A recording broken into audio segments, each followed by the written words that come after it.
Senador Jorge Viana, senador Roberto Dias, também cumprimento Vossa Excelência pelo esclarecimento em relação à Bolsa Família. Criou-se, de fato, um mal-estar. Houve quem dissesse que era coisa para confundir do governo, jogando na oposição, e a oposição dizendo que era coisa do governo para confundir a oposição. Como vemos, nenhuma nem outra. Houve um mal-entendido e a Caixa corretamente assumiu que compete a sua responsabilidade e faz essa nota explicativa. E a nossa Bolsa Família continua muito bem, obrigado, e vai continuar. É um programa que é referência internacional, a partir da iniciativa do governo do presidente Lula e após Dilma, diversos países do mundo já adotam a Bolsa Família. Mas, senhor presidente, eu fui relator da comissão especial que teve como objetivo elaborar um anteprojeto de um código mínimo para combater o incêndio e o pânico nas casas de espetáculos a partir, infelizmente, lamentavelmente e tristemente, eu relato o que aconteceu em Santa Maria, no Rio Grande do Sul. O meu relatório já foi lido aqui da tribuna da Casa, um trabalho que fizemos principalmente junto à senadora Ana Amélia, que presidiu aquela comissão, senador Pedro Simon e senador Ciro Miranda. O trabalho concluído, tomamos a decisão de remetermos uma cópia para o deputado Paulo Pimenta, que vem coordenando, ele que é de Santa Maria, uma comissão especial lá na Câmara dos Deputados, com o objetivo de difundirmos tanto o trabalho realizado por nós aqui no Senado, como também o trabalho realizado por uma comissão especial chamada G16, montada pelo Ministério da Justiça. Nessa mesma linha, nunca esquecendo o sofrimento dos familiares, 242 pessoas faleceram naquele incêndio da boate, maioria jovens. Eu venho à tribuna para elogiar o trabalho feito também pela Comissão Especial de Revisão e Atualização de Leis contra Incêndio da Assembleia Legislativa do Rio Grande do Sul. Senhor presidente, senador Jorge Viana, chamo a atenção desse plenário para um anteprojeto de lei elaborado pela Comissão Especial de Revisão e Atualização de Leis contra Incêndio, produzido pela Assembleia Legislativa do meu Rio Grande. O cerne da proposta é uma maior exigência na elaboração de projetos de prevenção contra incêndio e multas mais pesadas para quem descumpra critérios do que compete à segurança. A minuta, finalizada pela comissão, que foi presidida lá no meu estado, pelo nobre deputado Adão Vilaverde, será votada no dia 12, pelo grupo de 12 deputados, na próxima segunda-feira. Se aprovado, vai então para o plenário. Desde março, além de reuniões, a comissão realizou inúmeras audiências públicas para debater o assunto, como fizemos nós aqui no Senado e como fez a comissão da Câmara, ouvindo a sociedade para elaborar propostas. Hoje, itens obrigatórios da prevenção são levados em conta apenas a área, a altura e a ocupação do imóvel.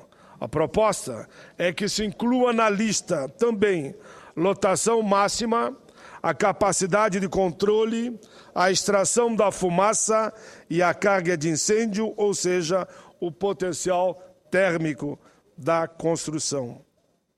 Outra mudança lá apontada e por nós também defendida pelo anteprojeto, é a obrigatoriedade do alvará de prevenção contra incêndios fornecido pelos bombeiros como pré-requisito para o funcionamento do imóvel.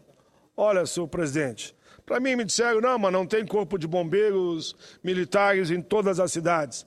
Mas tem as guardas municipais, tem as brigadas, tem os supervisores técnicos, enfim, tem forma de os bombeiros militares fazerem cursos regionais, fazerem a fiscalização quando agendada a médio e longo prazo. O importante para mim é que nenhuma casa de show possa funcionar, em hipótese nenhuma, sem a devida fiscalização e a prevenção para salvar vidas. Se aprovada e vier lei, os bombeiros terão mais autonomia para notificar, multar e até interditar imóveis considerados com risco iminente. Se interditados pelos bombeiros, a edificação será embargada pela prefeitura e o proprietário teria que recomeçar o processo de obtenção do alvará junto aos bombeiros. As multas serão estabelecidas mais tarde pelo Poder Executivo, mas a recomendação é que sejam rigorosos. A multa mínima será estipulada em lei. Sobre o item segurança, passa a ser obrigatória a presença de um brigadista de incêndio para cada 100 ou 200 pessoas. Número mínimo será definido ainda na regulamentação. Senhor presidente, a Assembleia Legislativa Gaúcha está de parabéns pela iniciativa. Que bom seria se todas as assembleias estaduais seguissem o mesmo caminho, formatando comissão especial, objetivando combater o incêndio e o pânico na medida de políticas de prevenção para evitar que situações semelhantes ao que aconteceu no Rio Grande voltem a acontecer. Senadores e senadoras, vale lembrar que na semana passada a Comissão Temporária sobre Prevenção e Combate a Incêndio, presidida pela senadora Ana Amélia, sendo esse senador que aqui na tribuna, relator do texto, apresentou algumas propostas aqui, como o Código Nacional de Segurança contra Incêndio e Pânico, regulamentação das atividades dos bombeiros militares, civis, municipais e voluntários, como também as brigadas, padronização dos procedimentos operacionais pelos corpos de bombeiro e um programa de educação que deveria começar já nas escolas. Repito, é fundamental um esforço concentrado em conjunto entre toda a sociedade e os poderes constituídos.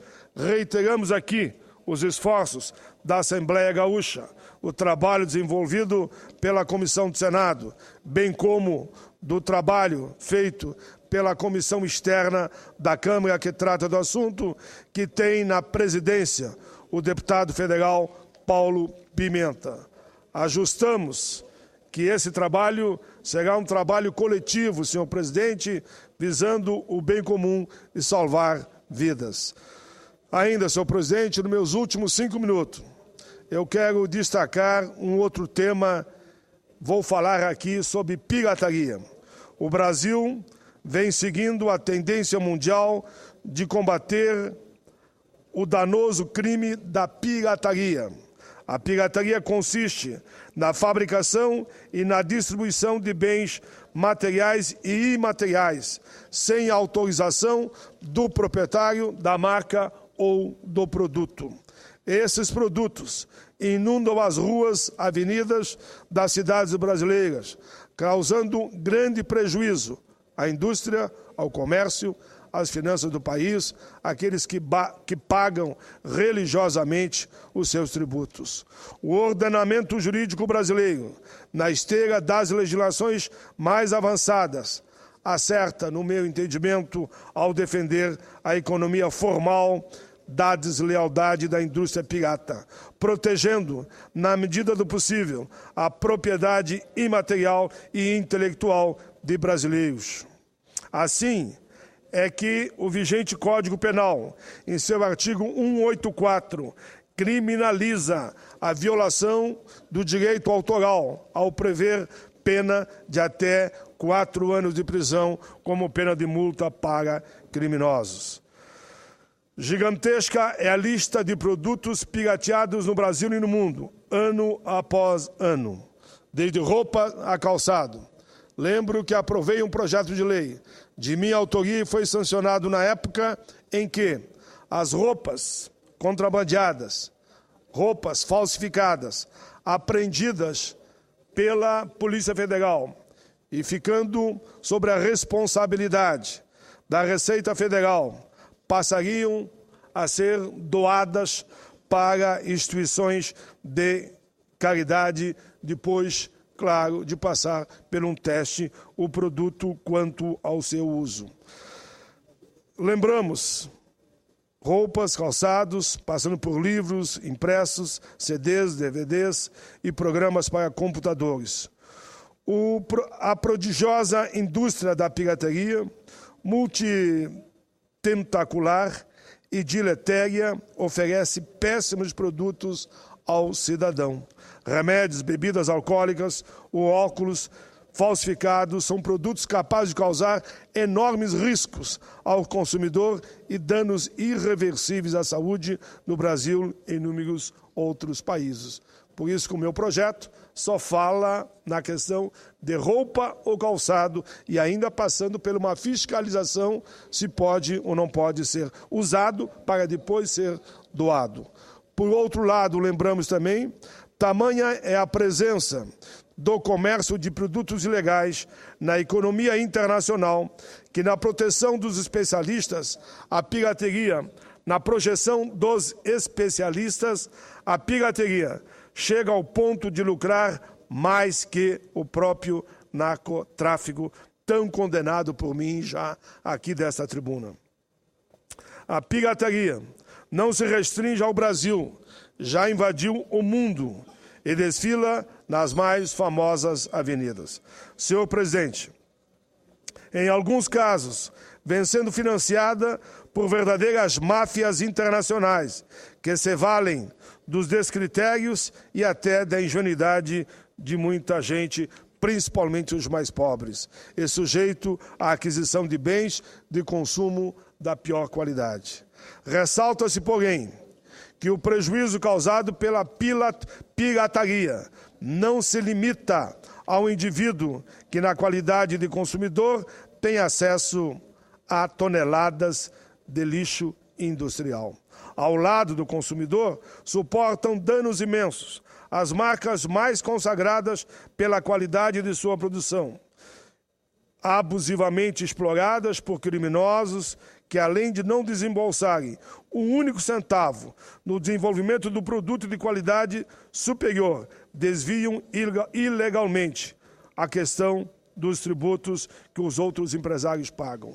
Vale também destacar outro grande prejuízo com a pirataria, qual seja o ente estatal que, na condição de garante máximo do bem comum em prol da sociedade humana, deixa de arrecadar assombrosas quantias, como eu dizia antes, pelo não pagamento de tributos, pelo comércio ilegal de produtos pirateados. Apenas para que tenhamos noção da magnitude dos prejuízos causados à sociedade e aos estados em todo o mundo, permito-me mencionar a matéria jornalística Prejuízo com pirataria soma a 2,8 bilhões de dólares no Brasil, publicada no periódico Valor Econômico de 5 de maio de 2012. Senador Paim. A aludida matéria dá conta que, segundo estudos em 116 países, apenas no que diz respeito a programas de computador em geral, a taxa global de pirataria manteve-se em 42% em 2011. Senador Paim. Pois não, senadora Vanessa? Uma parte de Vossa Excelência é um orgulho para esse humilde senador que está aqui na tribuna usando um tempo um pouco além do permitido, esperando Vossa Excelência chegar. Imagina, Sem senador. Vossa Excelência chegar, eu não pagaria de falar. Imagina, senador. Primeiro, eu é que agradeço enormemente a possibilidade de fazer uma parte num discurso tão brilhante que Vossa Excelência faz da tribuna. Cujo conteúdo é algo que a população tem que começar a prestar atenção, muita atenção. Eu tive a honra de presidir, coordenar o grupo, a Frente Parlamentar Mista de Combate à Pirataria por alguns anos. Agora o coordenador é o deputado Guilherme, deputado do Estado de São Paulo. E semana passada, numa das atividades do grupo de combate à pirataria parlamentar, frente parlamentar, nós debatíamos e dizíamos o seguinte, senador: a pirataria não é só um problema. Quem luta contra a pirataria não está lutando apenas a favor do direito autoral, que é muito importante. É muito importante o compositor, o cantor, que tem a sua música, os seus CDs pirateados, ele deixa de ganhar. Isso é ruim. Nas empresas a mesma coisa. Mas nós lutamos, quando combatemos a pirataria, como Vossa Excelência fala dos prejuízos, a favor do emprego, a favor da saúde das pessoas, porque medicamento pirateado é o maior crime. É o maior crime que pode acontecer e, infelizmente, acontece, senador. Então, eu quero cumprimentar Vossa Excelência, que, como sempre, trazendo temas mais do que oportunos para o debate aqui no plenário do Senado. Parabéns pela sua posição, pelo seu pronunciamento, que ajuda em muitos. Vossa Excelência não tem ideia da importância do seu pronunciamento na luta pelo combate à pirataria, que a parte do Estado é muito importante, mas a cultural das pessoas é também de igual importância. Parabéns, senador, e muito obrigada. Eu que agradeço a Vossa Excelência, senadora Vanessa, pela parte que faz ao meu pronunciamento. E quando cita, eu acho que Vossa Excelência foi muito feliz quando cita a questão dos remédios. De fato, remédio falsificado é um atentado à vida. Mas, por fim, para concluir minha fala, só lembro aqui que os softs piratas representam 61% das vendas na América Latina, 88% na Venezuela, apresentando assim o maior índice de programas ilegais daquela região. Já nos países do BRIC, a taxa chegou a 70%. A China registrou a média mais elevada, com 77%, seguida pela Índia e Rússia, ambas com 63%. O Brasil, por exemplo, como eu dizia antes, teve um prejuízo que se aproximou a 3 bilhões no ano retrasado pela venda de produtos ilegais. Os maiores prejuízos com pirataria foram registrados nos Estados Unidos. Em 2011, o país acumulou uma perda de quase 10 bilhões, ou seja, 9,7 bilhões de dólares. Apesar disso, com o índice atual de 19%, o mercado americano apresenta a menor taxa mundial de pirataria numa área, no soft. Figuram na relação dos países com grandes perdas ainda a China, com 9 bilhões, Rússia, 3,5 bilhões, Índia, em torno de 3 bilhões. A magnitude dos prejuízos decorrentes da pirataria no Brasil e no mundo bem denota a imperiosidade da mobilização do poder público no combate permanente a esse tipo de comércio. O consumidor acrítico pode até mesmo supor, no momento em que recebe o exemplar falsificado de seu óculos, de seu filme, que a pirataria traz benefício. Mas se engana muito, porque ele está ali arriscando a sua saúde, a sua vida. Resumo, é uma exploração desumana de trabalhadores, não raramente reduzidos à condição, inclusive, para produzir esse produto a um regime análogo da escravidão. A perda arrecadatória do Estado, no interesse de todo e de cada um, tudo em suma, faz da pirataria uma prática condenável. Não é esse tipo de emprego que desejamos gerar no nosso país. Os empresários vitimados pela pirataria, aproveitamos para relembrar que a boa prática do ajuste generoso e decrescente nas suas margens de ganho, que imprima nas embalagens dos bens da vida a verdade dos preços, além de aumentar o acesso de todos os produtos. Por fim, senhor presidente, como o meu tempo terminou, eu só quero dizer que acreditamos que o combate à pirataria passa essencialmente por garantir ao consumidor o acesso facilitado ao produto legalizado, com preços decentes, reduzidos e garantias mais amenas. O que queremos dizer com isso? Combatemos a pirataria com um bom comércio, valorizando o produto com preço acessível. Obrigado, senhor presidente. Considere na íntegra.